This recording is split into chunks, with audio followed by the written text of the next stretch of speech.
Hello, everybody. Welcome back to another episode of Incessantly Seeking. Today we have Brittany Brave, and we're going to be talking about movies. And Brittany, welcome. Hi, how are you? Good. Thanks for being here today. And I think our audience is going to love the movie that you chose, which is.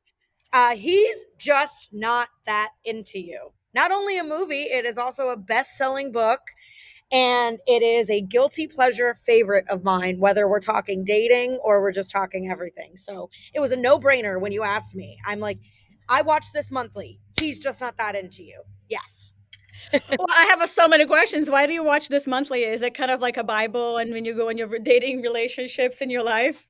For sure. Like, you know how you have those like guilty pleasure shows and stuff. So it's definitely something that just stuck with me. Like, I remember years ago when it came out. So I kind of lean on it when I'm like too lazy to find something else to watch.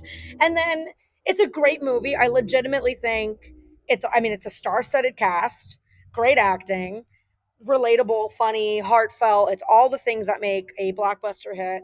And yes, I have been single for almost 6 years.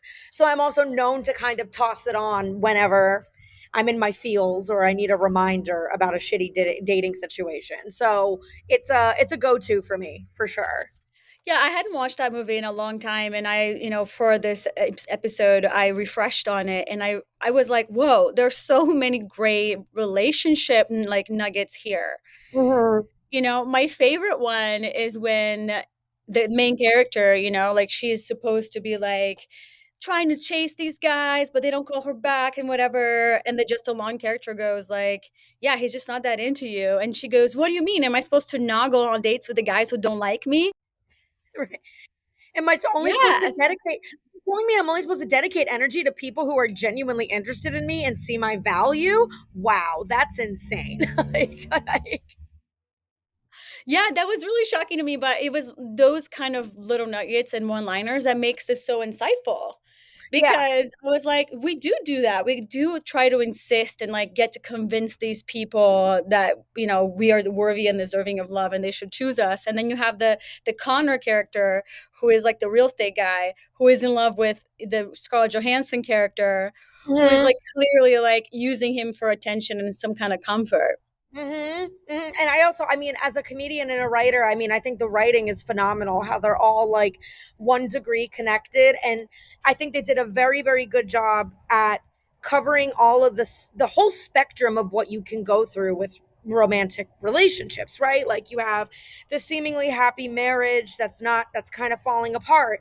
You have the guy who's in love with the girl who's just using him for attention. You have the girl who's the hopeless romantic and can't see that she keeps tripping into ditches that are full of red flags. So I think really truly there's something for everybody, but for me, the reason why I picked this movie is as somebody who's been single for so long, this is probably the only dating book I've ever read, and I got recommended this book before I was even I was still a baby. It was like my early 20s or something. And you're naive and dating is complicated and you're still finding yourself and finding what you like, and everybody kind of makes dating out to be so cut and dry. The book does. It's very cut and dry in the book. It's very like, if he's not calling, that's it. If he's not asking to marry you, he's clearly not in love with you. He's not into you. It is very polarizing in the book. And if you watch the movie for listeners, these little nuggets and these principles in the book are kind of interwoven in between all of these relationships and themes. But what I loved about this movie, not to spoiler alert anybody, I won't give away too many details, but essentially, like all the rules still get broken at the end. I don't know if you noticed that. Like the guy who swore he wouldn't ended up, and this whole romance blossoms that you wouldn't, and what you thought would work didn't. So I actually kind of like the movie because for me, in comparison to the book, it was more realistic in the fact that there's gray area in dating. It's not always just like, oh, he didn't text you, he's not into it. So that was like, I like that the movie almost contradicted itself. That's what I like. Yeah. And that just makes it so hard today because one of the lies of the movie too was like these stories of the exception is what makes us, engaging with these asshole kind of guys.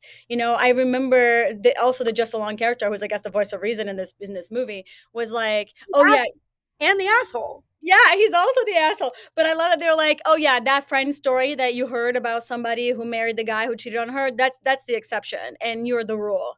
And it's Yeah, like so hard to know, like when are you, I mean, are you the exception or are you the rule? And I think hoping to be the exception is what keeps us dating terrible people.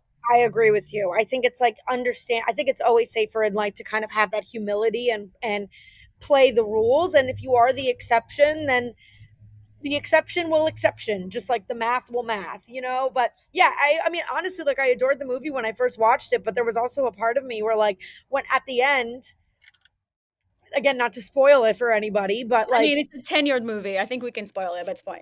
I You think know? that's I think that's a good rule to have. If the movie is 10 years or older, that's on you for not watching it yet. Here we go. Yeah. So Justin Long, the asshole who is so not into Jeannie, Gigi, Gigi. Yeah. Gigi, and Gigi is this like kind of naive, almost embarrassingly hopeless romantic girl, and he's the one who's telling her, "You are the rule. You're not the exception. You're whatever." Well, at the end, he falls in love with her, and they end up dating, and she breaks him of all of his spells, which at first was fucking infuriating because you're sitting there and you're like, what? Why did I just sit through this and like try to teach myself this if only like you're telling me the exception isn't common, but this is the exception. But then I kind of started seeing it the other way, that it's like, yeah, I guess it kind of gives all of us a little bit of maybe delulu hope in dating, that you might be the exception, but to your point, don't operate that way because that's how you get yourself hurt. So But also the Gigi character changed, you know, the moment she realized that like these guys weren't that into her and she didn't, you know, she was so people pleasing through the whole movie. Like, he must like me. And even when she realized that this guy did like her before, I think he realized he liked her, you know, just by the facts. She's like, he picks up when I call every time. And he was with a woman the other night and he stopped to talk to me. And, you know, he gives me advice, like all the things that he said women do when they're interested, he was doing without realizing it. correct. And she realized it, and then she became this terrible version of herself where she's cleaning his house and hosting his party. And like, you know, it just shows, I think that the message I took from that couple is like, when she wasn't being herself, she was attracting these terrible guys. But when she didn't see a partner at him, you know, when they were just friends, like she was herself, and they were able to like each other. I agree. And I also think it shows that, like, he had learning to do too. I think he had some player ways to break, and he thought he was a know-it-all, and he thought he'd never succumb to catching feelings for somebody. So he kind of had to meet her halfway, and I totally agree with you. I think that's the overarching lesson, right? Like what you said, like don't rely on being the exception, but also once she respected herself and saw herself as a prize, that's when she started, without even realizing it, attracting the people that deserved her, and I also loved, like, I don't know, I thought there was another theme of a lot of like falling for the idea of people was a huge theme in this podcast. I mean, in this movie too. Like, like Connor and Scarlett Johansson's character really weren't compatible at all. He was just infatuated and she was just like lonely. And it's like, so why did you hold on for so long? Like, it's like you almost put people on a pedestal and you wait for them to be the person you hope they are, but they're not. Yeah, and that's what they say when you know, when you start dating, you show up with your representative, you know, the best version of you and all that. And this Scarlett Johansson character, I mean, obviously that was the prime of her. Like she was gorgeous, and so every character had this like attraction to her, but then at the end you realize she ends up alone because doesn't respect herself, you know. And Mhm. I feel like the fact that she engaged with a married man, it was, you know, really on the advice of the friend who was like, oh, my sister's best friend happened to her, and then like they ended up together and they're very happy 20 years later, and she goes, you're right, I should go after the married guy. So essentially, she was the lesson as well too, where like her lesson, I think, is she thought she was the exception. She thought that she was going to change Bradley Cooper's mind. She thought that she was going to get Bradley Cooper to leave his marriage, and kind of fell flat on her face with that. And she knew the entire time that like morally it wasn't correct either, but she went and acted against herself, as well too. But I mean, I also think for me, like the Jennifer Aniston Ben Affleck one, like you knew he was so unconditionally in love with her, but he would just had this weird hang up on marriage. And I think that's something that's super relatable. Like I said, I've been single for 6 years, but I have a lot of friends that are waiting on that engagement ring and waiting on that ring. And have different ideas for what their futures are with their partner, and it's like, Ooh. is marriage always the answer? Because like I don't know, like Ben Affleck's character wasn't cheating. He loved Beth. He wanted to be with her, but it seemed like he had this hang up over the idea of marriage, which I just think is so common, especially now in 2023. Well, I have questions about your friends. I mean, are they having these honest conversations with their partners about what the future looks like? Because that's kind of scary to be in a long-term relationship and expecting the commitment, the ring, which is such an American idea, but the commitment of a lifetime relationship. But then you have different ideas what the future looks like. Yeah. I mean, I think I would like to, I mean, I would hope that my friends are having those kind of conversations. I just spoke to one of my best friends who has probably, at least from what I know and from everything that I've seen, one of the healthiest relationships. Like, it's with somebody she dated years ago. It didn't work out. They both grew up. He came back to her. This is an exception. Like, and he came back a completely matured, entirely different individual. And they've been living together and back together for almost 4 years now, right? So it's it's working. And then the other day she was like joking about how she doesn't have a ring yet. And I kind of called her out on it. And I was like, but you have a partner who like takes care of you and would do anything for you. And you have great sex and you've been living together and you coexist together and you're romantic. And I'm like, do you really need the ring? Because to me, I think to me, marriage is it's a business agreement, it's an investment, it's not even romantic, really, marriage. So I think that you can have a really healthy, fulfilling relationship with a soulmate and never get married. I think the choice to get married is it should be very conscious. You want to link with this person in this way, like you want to share life with this person. So Yeah, and also I think a lot of people in our generation are more concerned with like, I want to get married for the wedding. I want to have the oh, party, I want to have the ring, I want to have all those things. It is not really about the marriage. mhm, Like I'm divorced. Like I got married when I was 20 and I didn't know what marriage was. mhm. I didn't, I mean, to me it was like, great, we're going to get married and we're going to live together forever. Like that sounds great. Happy Um, go lucky, easy peasy, we love yeah. each other. Obviously, it's going to work out, Uh-huh. And once we got married, and that's the reason why I always say, like, I'm still a big proponent of marriage. I was seeing someone recently that I, ended things with because we didn't see the future the same way. But, I'm like, he That's so changed. hard too, It is because so hard. the present can be so good, but you have to at some point, like the future has to align. Like, And yeah, that's exactly what I was thinking was like, okay, short-term gratification. I'm having a lot of fun hanging out with you and like long-term like plans. Like, do I see this as a future? But if we don't have the same, and that's why I asked about your friends, like if we don't have the same vision for what the future looks like. And he was, he said the same things. Like, I think marriage is a contractual agreement. And, mhm. I see it differently, even though I'm divorced and it wasn't a great experience. But I'm like, you make commitments to each other in front of people who will hold you accountable. You will hold each other accountable for making those commitments in a different way than, oh, I guess it doesn't work out, I'll just walk away. Now, granted that like in a state like California, after I think 6 years or 7 years, is called common marriage law, whatever. So it's kind of the same thing without the actual commitment. But I think there's something about intention that it's important to me versus we'll just kind of see where this goes. I don't know. I totally no, I agree. And I want to be clear too, like I'm a big proponent of marriage as well. It's something that I'm not a big proponent of it, but I will say it's something I want. It's something I want, but I want it as a byproduct of my relationship, not as the catalyst. I don't know if those words are right, if that makes any sense. Like I would love to someday have a love so strong with somebody and a companionship and honestly trust somebody so much and enjoy them so much that I want kids, I want a home, I want growth, I want all of these things. You are so special that I couldn't imagine doing these things without you. And I want to do like, so that's like, I want marriage as a byproduct, not marriage to have marriage, not marriage to accelerate a relationship.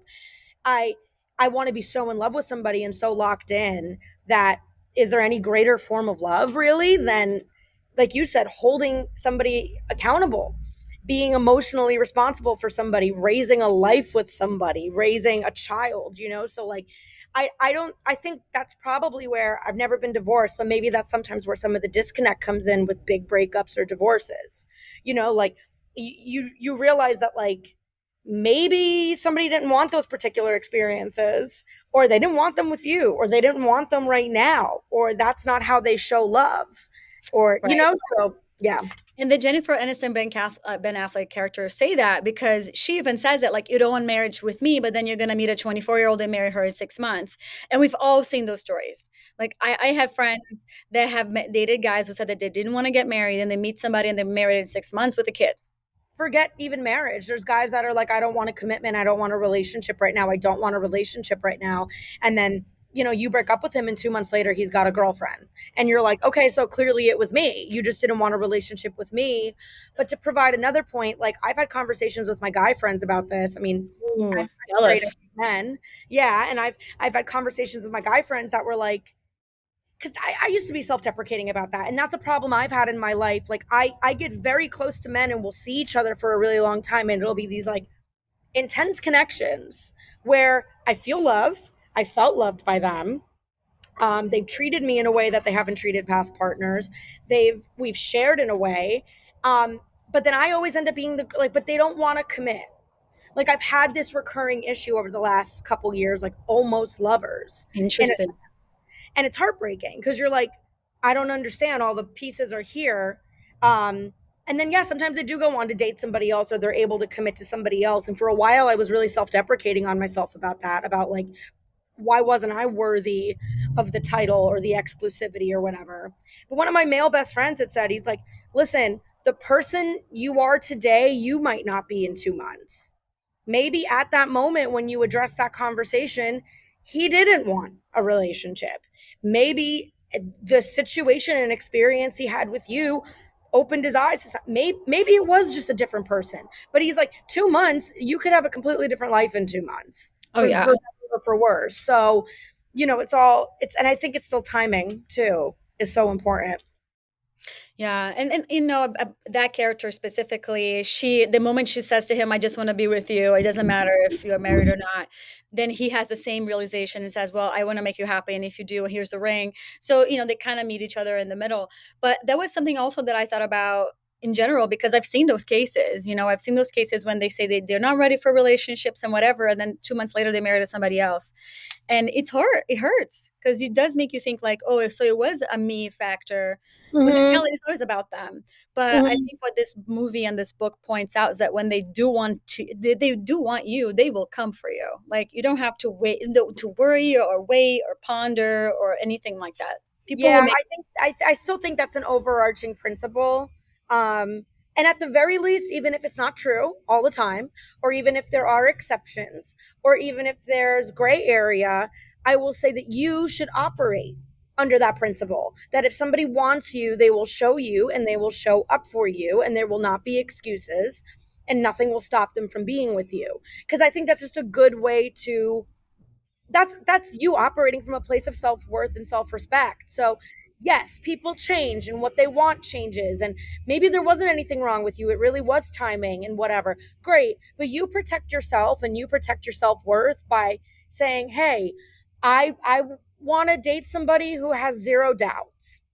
I shouldn't have to convince anybody. And you also protect the relationship too, because if one thing I took from the film after watching it, and I've been kind of mulling it over in my mind, is like their relationship started working or falling apart when they finally became honest with each other.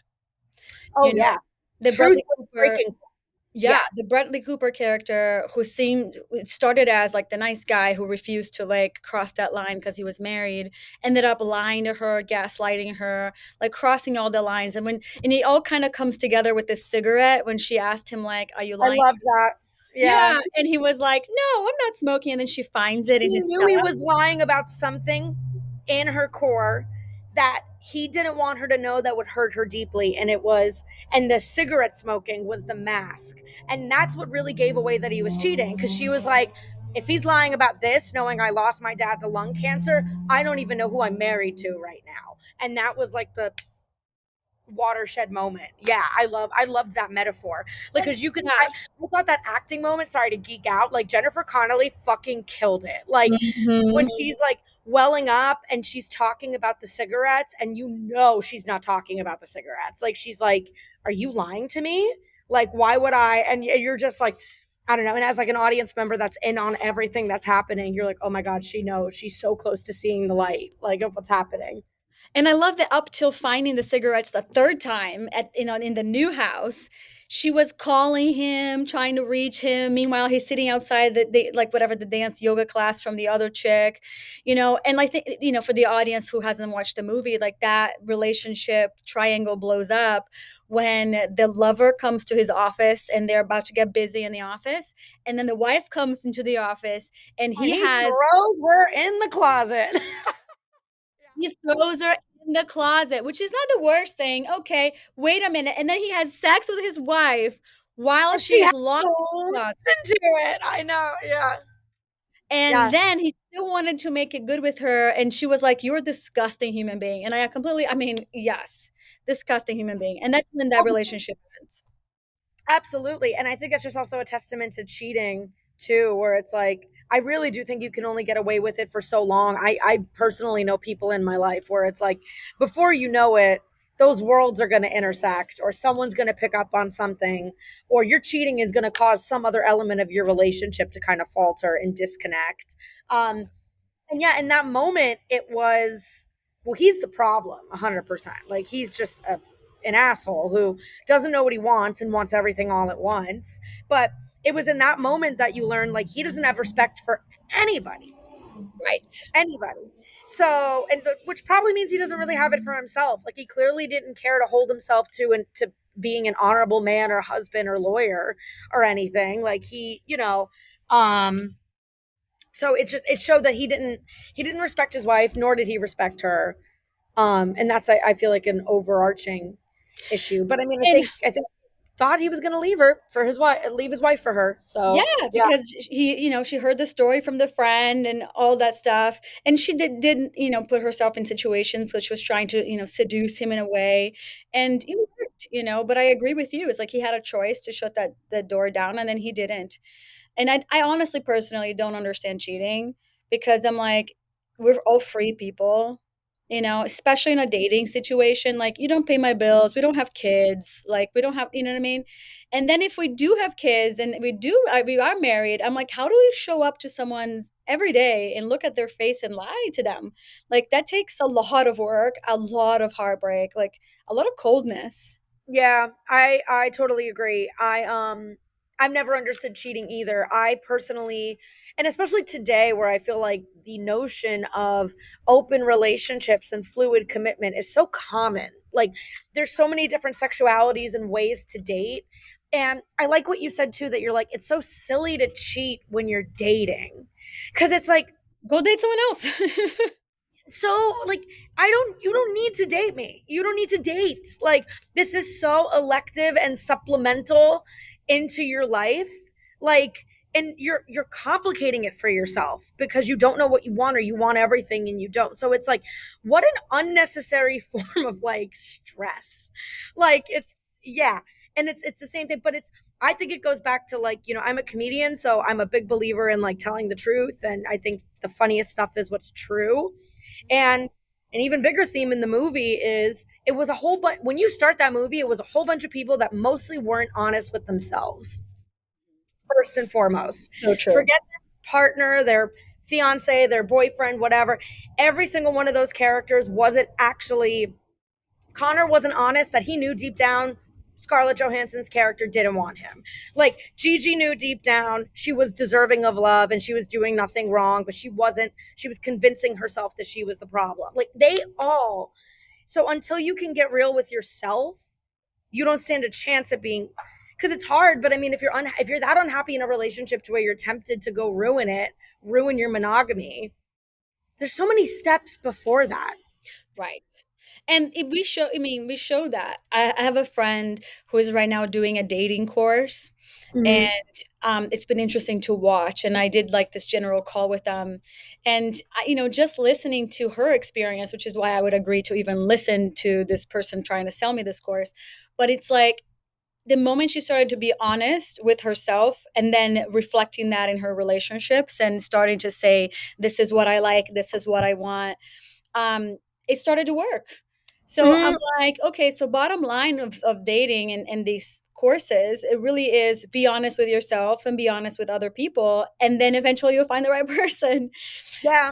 it's just it's almost like if you had a personal trainer that gets to work out, like these like coaches, these dating coaches become that person who keeps you in check of like Mhm. being honest. I would have never. I used to make fun of the idea of life coaches and stuff. Like I just found it to be hokey and whatever. But um, I did work with an intimacy coach years ago, Anna Littman, and she is wonderful. I'm a domestic violence survivor. My last relationship was severely abusive, but we're happily ever after. We're out now and everything. And I met Anna at a domestic violence benefit, and she was like, "Hey, I have come up with a course that helps specifically women like yourself rebuild themselves and reconnect to themselves." And it wasn't a dating coach, but it really was like an intimacy and a like self-awareness coach. And it was one of the best experiences of my life, because she was like, I would bet that before this particular partner, who yes was extremely abusive, she's like, I would bet that this wasn't your first go around with somebody who disrespected you. I would bet this wasn't the first guy you waited around for, or behavior that you knew you shouldn't tolerate. And I was like, no, it just snowballed with him in this way. So she was like, cool. So then that means like we're not being honest with ourselves. There's something we're looking for, we're putting out there. And it was very helpful. It was super, super helpful. Because it's not, I just feel like we're all so busy and the world's so sensory overload. It could be really hard to like you or more so really easy to shut down your instincts when you know what you want and what's right and what's wrong, and you kind of keep plowing through with a job that you hate or a person that you don't want to date or something, and you just kind of need to take a second and pull yourself back to be like, it's not this, okay, hang on, and just slow down for a second. Yeah. And it's also the fear, and it leads us to this scarcity mindset, right? If I leave this job, will I have another job? Oh, if I leave this relationship, would I meet somebody better? But I, like you, ended in a narcissistic relationship that was beginning to become abusive. And I started to realize the aftermath, why did I stay? Why did I engage? Why did I allow this to happen? And a lot of it had to do with silencing myself, silencing my gut feeling, knowing that something was off, but I liked him so much, or I don't like enough people, or it takes me so long to not like someone. And all those stories you tell yourself that are not true. Now as I go out in the world, I'm like, there's a billion people in the world. I like a lot of people, I just So gotta meet many more. people, so many ways to connect. There isn't. Yeah. Yeah. So Yeah. you start to, see that. But talking to one of these narcissistic survivor coaches that I had on the podcast, it was really interesting to break it down with her, because she's like, narcissists and these abusive type of people can't stand to be with somebody who is direct, honest, and outspoken, because Hmm. they can't control you. They can create your reality, or confuse you or manipulate you. So they leave. So I think that the work really is the inner work, and ever since then I've been on this path of like independence, in a way. Absolutely. Yeah, I look back at that relationship, and I mean, there's a lot of other factors that pointed to why I stayed for so long. I mean, I was very young, and young isn't bad. I know young gets like a negative stigma, like naive or green or whatever, but I don't think you should hold that against people, because with life comes experience. And you shouldn't hold it against a young person for not seeing that red flag. Right. Like, I was 24. Like, like I had never really even had a relationship to this magnitude, to this level of commitment yet. 24, 25, whatever it was, somewhere in there. And it's like, and then and no two people are the same. There's a lot of people that are 24, and age doesn't age doesn't matter essentially. But I could point to age, I could point to a lot of things, but I remembered it took me so long to leave that relationship because I didn't think I would find anybody else who was that into me. So I was subconsciously willing to take the bad, the abuse, because it was the first person who, for better and for worse, saw me and committed to me and loved me to an extent. Mhm. And my own self-worth, when I thought of Lee, I dreaded that breakup. I Right. dreaded, and I didn't want to do it because on the other side of that breakup, I didn't have a lot to live for, or I didn't see that I had a lot to live for.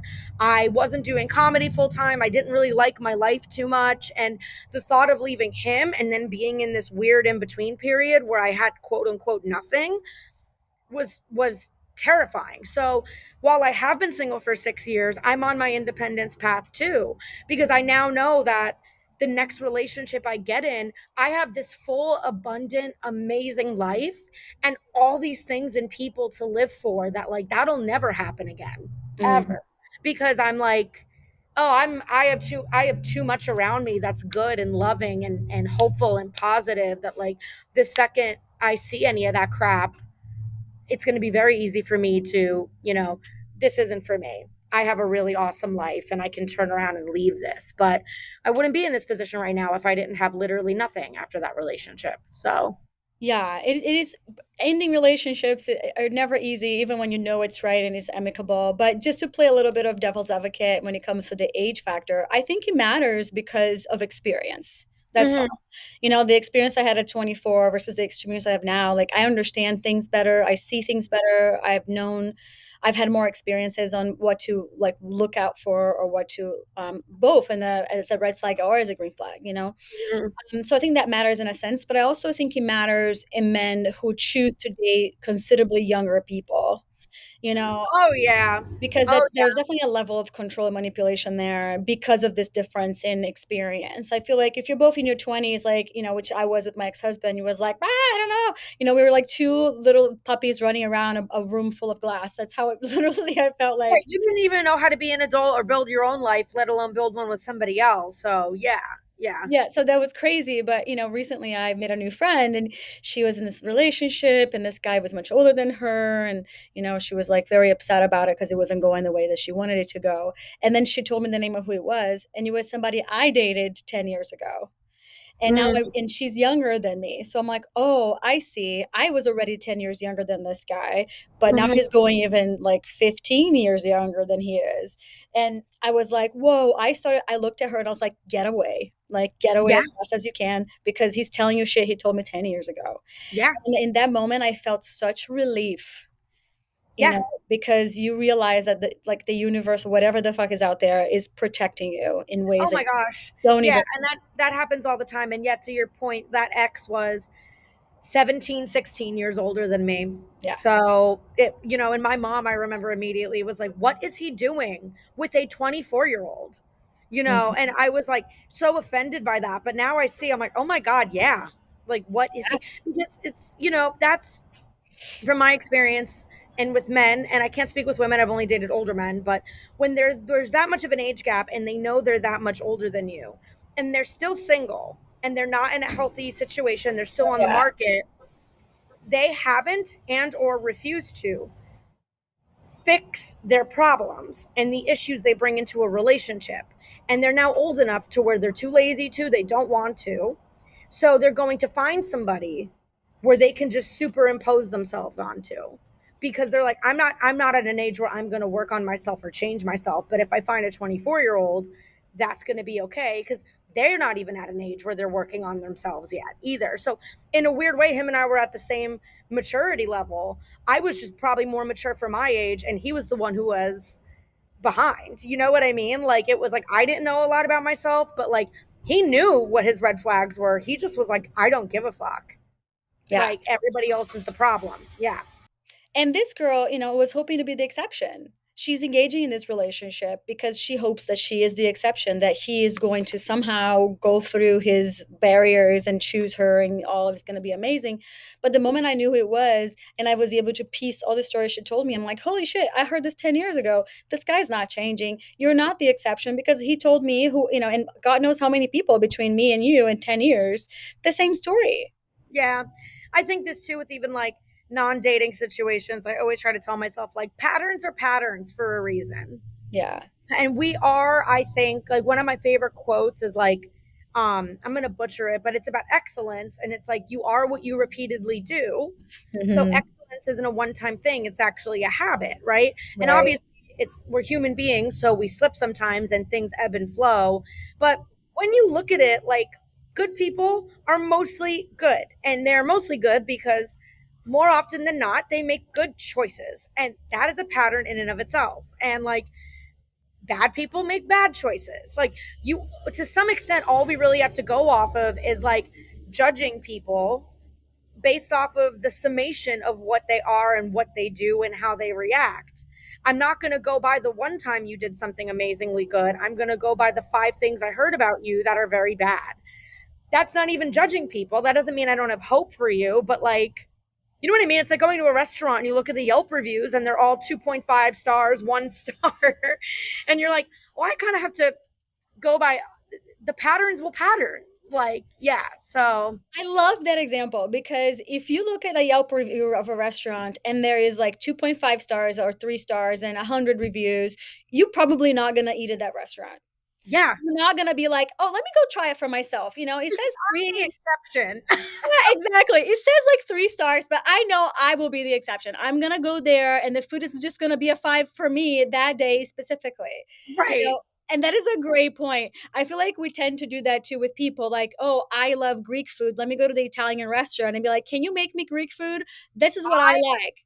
I And then love, yes, go on. Yeah, right. yeah, And then the Italian restaurant's like, we can make it, but it's not going to be as good as if you go to an actual Greek restaurant and yeah. leave the Italian food to the Italians. So if you start to realize, you know, the double standards we have as well in our relationships versus the things that we do in our lives, it's insane. I love that this is happening because this is like an open mic for me because I have been working on a brand new bit and I subconsciously just brought it up and it's been doing okay. But I basically say that like I compare dating to restaurants, right? And it's like I talk about this, but I also say women tend to wait around for people that aren't available for them. Like every girl I feel has been through a situation where he kind of is telling you like I don't know what I want or I don't know if I'm ready or the timing isn't right. But in our heads, we subconsciously are like, I'll change his mind. One day he'll see me. One day I'll get what I want. And I'm like, you literally wouldn't do that at a restaurant. You wouldn't be like, I'm really in the mood for pizza. And then you go to a restaurant and the restaurant's like, we don't have pizza. It's not available. It hasn't gone to therapy. We don't know when we're going to get it in. You would look insane if you sat at the restaurant and you were like, that's okay. I'll wait. Yeah. Yeah. Hey, just go to the kitchen and make me pizza. And they're like, no, we don't even have the ingredient. Like, you would be insane to do that. So it's like, why do we do that in any other area of our life? Like, put ourselves in places where that aren't available to us or that can't give us. I don't know. I feel like we legitimize a space. The space doesn't legitimize us in a sense. So yeah, And I love that metaphor. You know, if you want pizza, man, don't go to a Greek restaurant. And if you happen to be there, leave. literally. Or like if the I hear this all the time too. Let's say like okay, you start talking to or seeing a guy, and everybody around him is like, "Hey, I'm not saying he's a bad guy, but XYZ XYZ." That is the version of you hopping on Yelp, looking at a restaurant's reviews. They're terrible. But you think when you go in, it's the one day it's going to be 5 stars. And it's like, no, maybe just order the French fries and not the filet mignon because this guy can't give you filet mignon. He's just the kind of place to go for French fries. And that's it. Like, I think about that. I've been working on this bit for I love that you said that because it's like I don't know, like it's like sometimes like and I also think too like if you're not available for a relationship in your life, somebody shouldn't take that personally because that is a real thing. Like I think in certain stages of our life, we want a 5 star restaurant and we can afford it. And we want to treat ourselves and we really want something meaningful and substantial. But I think we've also had spells in our life where we want to just go through the McDonald's drive through and we just want it to be quick and easy and get the job done. Like it's both. You just have to be, I guess you and that person have to be craving the same thing at the same time and have the same budget. For and have the same budget. I love that. But it Mm-hmm. is so true. Like I just started engaging with online dating again and I'm terrible at it. Like I'm terrible. I refuse to Hate do it. small So talk. bless you. Yeah, Yeah. I just hate small talk. I think everybody's lying. You know, I got a message from Hinge yesterday saying like so and so you matched with was flagged for, you know, it wasn't in a, for like for not being who he said he was or something like that for Amazing. We're fraudulent. already up to a great start. Yeah, Yeah. fraudulent behavior. And I thought, ooh, interesting. I wonder what it was. And I'm like, I wish I could Google this.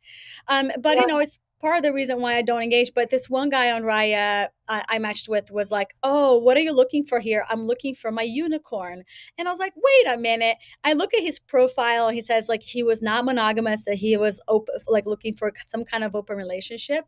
So I said, "Ooh, great. Let me find out what this means." So I text him back or whatever on the app, and I go, "Oh, interesting. What is? I wonder what that means for you, because I see here you're looking for like a polyamorous kind of I relationship." can already tell what it means. Yeah, and then he replied with something like, "Oh yeah, I'm in a committed relationship, and my girlfriend and I are looking for somebody who's interested in dating both of us." And I responded with, "I think you're on the wrong app. I hear that app is called Field." Yeah, literally. Yeah. Yeah. Well, that's what I thought when you said he's like, I'm looking for my unicorn. I was like, oh, that means he's looking for a rare breed of person that's going to put up with whatever. Like Right. whatever weird terms he's gonna say, "Oh, you're my unicorn. You're so special and unique." And it's like, no, dude, what you're asking for is pretty non-traditional. I mean, I'm pretty traditional. I'm a monogamous. I don't know. Like I'm either dating around, or if I'm in a relationship, I like to be in a relationship. But that's me. That's just me. Same. I mean, I grew up in Brazil, which is so, traditionalized to a certain point too, like too much. Mhm. But I always joke that I'm also being Brazilian. I'm like, I will cut a bitch. I don't share. I do not enjoy this. Before the union told us we couldn't be characters from major studios, I was going to be Brazilian Barbie. And what I was going to do is just cover myself in blood and hold a knife. And they asked, like, why are you bloody? I'll be like, because Ken cheated on me. Yeah, exactly. Yeah, exactly. Because Kelly was hitting on Ken, and they both had to die. Yeah, exactly. Yeah. So that's what happens. So that's part of my culture, not the killing part. That was just a joke. But the part of like, I don't subscribe to this. I don't like sharing. But it's interesting too, like how do you get in a relationship? And I think I've been struggling with having those also honest and open and real relationships. And seeing my friend go through that dating coaching program was pretty interesting. And one of the questions that she had to ask the guy that now is her boyfriend was like, what's the difference between being committed and being exclusive? And that's a conversation that you have early on. Like the last, the crazy guy I dated who was a narcissist, like I didn't know how to have that conversation. I didn't know the difference between being exclusive and being committed. To me, it was like the moment you're my boyfriend, it's both. I never had the separation. So Mm, when he suggested to me, let's be exclusive but not committed, I didn't know what that meant. that's weird. Yeah, and Yeah, it really that's hurt my weird for feelings. me. Yeah. Yeah, And that to me meant, okay, well, I'm not dating other people, but you haven't yet given me a reason to, not talk to anybody else because you're not my boyfriend, I guess. I don't know. It was very confusing. In that's weird. retrospect, I should have asked him, like, what does that mean to you? Let's get on the same page about that. But that was pretty much the reason the relationship ended, is because Yeah. we weren't on the same page of what that meant. Yeah, to me that just reads as like I want to keep this going with you because I see how awesome you are, but I don't want to commit. Yes, that's how I stop and I do something, then you can't get mad at me. Kind of. Yeah. Yeah. And I mean it's I also just think like I mean here's my take on open relationships and like find what works for you and there's no judgment because obviously no two people are alike, but I tend to find like if you're still in a position in your life where you want to have sex with other people and see and explore other people, then just stay dating. It just I don't think we need to complicate it anymore. And then if somebody sticks out that really is worth it and that nobody else is catching your interest or you're building that connection with anybody else, then that's when you choose to commit. And honestly for me and the commitment exclusivity thing, commitment's more important because I guess what like exclusivity is that we're going to be public about it, I I guess. yeah, I think it was like we weren't gonna date other people. We only gonna date each other and then decide whether we wanted to be committed. But I'm like, but we're already committing to only dating each Oh, other. I've been there. Yeah, I've been there. I'm not dating anybody else and I want to keep seeing how this is with you. But I don't know if I want a relationship or a girlfriend. And at some point, like just like PSA to most of these men, like if we are seeing each other a couple times a week, we're sleeping together, we're spending time together, we're communicating, add on traveling, open you're in a relationship, idiot. Like you are in a relationship. What is going on? Like I don't know. They're like, when did they? And I'm like, whether we've talked about spending the rest of our lives together or trying it out for 6 months or A relationship in the most objective sense has been formed between two people. Period. Like that's it. Maybe it's not committed in the sense that like, okay, I guess there's a gray area that if somebody did fuck somebody else and you haven't talked about it, I guess. But it's like I don't understand how men are that oblivious, and I think it's just their way of playing stupid, honestly. Like they're, well, we never talked about it. And I'm like, okay, we're traveling together. We're like spending like, well then what am I doing? Are you just my best friend? Like what's going on? So yeah, yeah, clear, direct communication. Because And that way back, nobody yeah, can say that anything. day I should have said, you know what? That doesn't work for me. When we're ready to commit to each other, then we'll do that. Until then, we did, we keep doing what we're doing. Yeah, But I, of course, liked him, and I never heard that before, so I was confused. I'm like, but then I didn't want to like, what does this mean? Like, I was so. I guess I was like, and now this whole thing about talking to other people means you're dating other people. No, I was literally talking like on the phone, like not even yeah, on the phone, like on a text. It wasn't like I didn't cut every prospect out of my life because he wasn't my boyfriend. And when yeah, he found out, he was like, "You're cheating," and I was like, "But you're not my boyfriend." Like yeah. it was You're so the one who weird. set this tone. You're the one who said we're not committed. Yeah. Yeah. It's, yeah. I also don't know why our generation is so scared of commitment on any level. I don't know what you think you're losing out. Like, I get the whole, well, there's always a better option everywhere. I'm like, great. There's always better options, but there's always time. There's always flexibility. There's always, for some reason, our generation thinks like, hey, I really like you, and all I'm trying to say is I would like to like have us not, it would be awesome if we didn't see other people and maybe we took this thing that's already really good and we just like focused on it and tried to make it even better. And for some reason our generation is like, oh, it's like death to them. Of that. It's death. And it's like, guys, but like, I don't know. It's a lot scarier to me to lose out on X amount of time with somebody that I really care for and like, that I could grow from and have all these cool experiences with and really get close to that can enrich my life. It's a lot scarier to lose the opportunity of that than to lose what?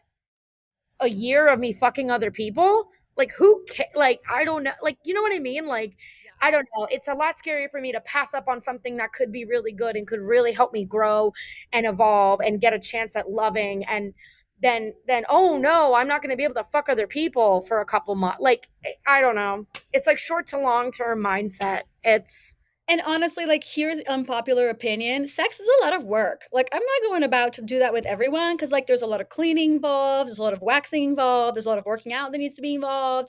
yeah, Like, yeah, like you sleep at my house. Now I have to like reorganize my life in the morning. And now I'm already starting the day in a different thing. Like, and then I mean, there's and I'm not gonna go to your house because then I have to drive during rush hour traffic to come home.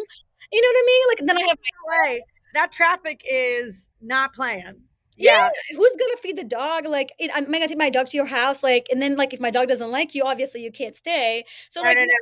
now Yeah, there's all these variables. So for me, when I get to the point like, okay, I like you enough that I will have sex with you, man, that's like months. A long time has gone. So not committing to me has never been about fucking other people, but also I'm not a dude. I'm not sure if that works differently in their minds. yeah, yeah. For me, I just like, yeah, I don't know, bro. I think I agree with you. If we get into a point that I think our generation is learning that even though we have so much option on our apps, that's not quantity is not quality.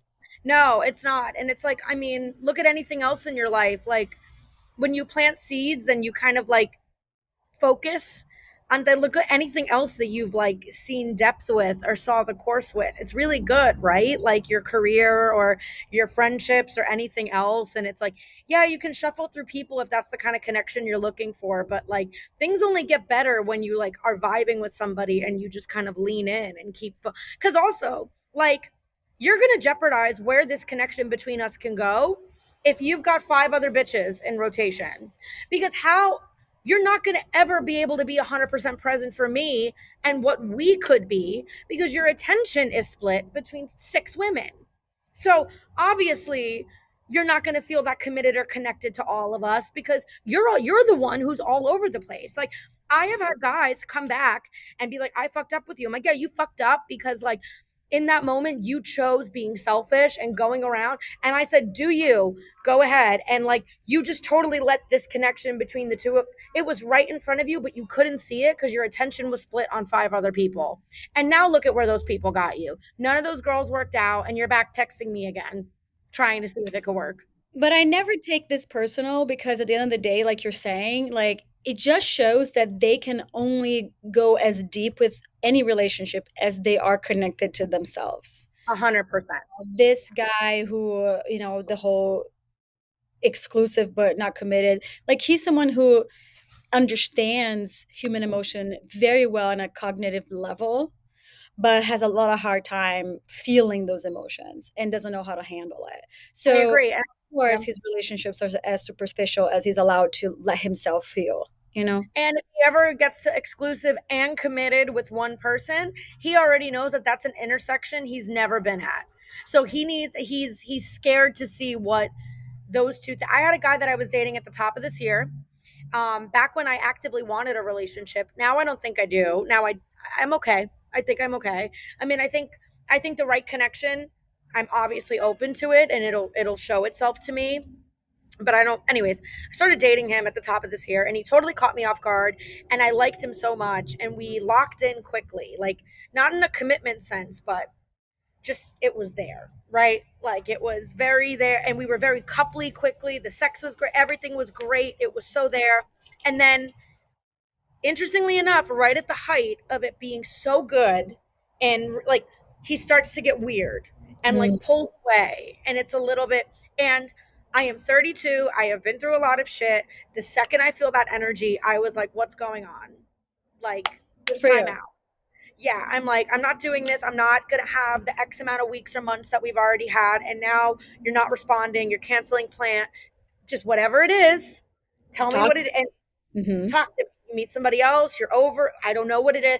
And he swore nothing was wrong. And I broke it off. And it was really painful because I could have, I guess, waited and seen what could have happened, because he was pretty sad when I broke it off. But he ended up revealing to me later that he's like, yeah, I get dumped a lot.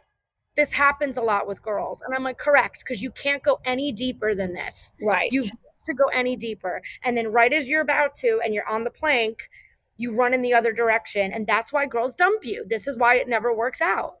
Because, But and I'm also like, good for him for picking amazing women who will not take less than they deserve and be like, well, we reached the max here. I gotta take my shit and go. that's what I just was like, I can't do this. I can't go down, because that's so painful when you're like so ready to like open up to somebody and truly be vulnerable, and you think it's going somewhere, and then they're getting weird right in that Mhm. moment. And I was like, I can't do this. I'm too busy. I'm too, like, I can't, because I can see me getting stuck in this for another 3 months, and you're still not committing, or you're still being wishy-washy. So it's like, it was super, super painful.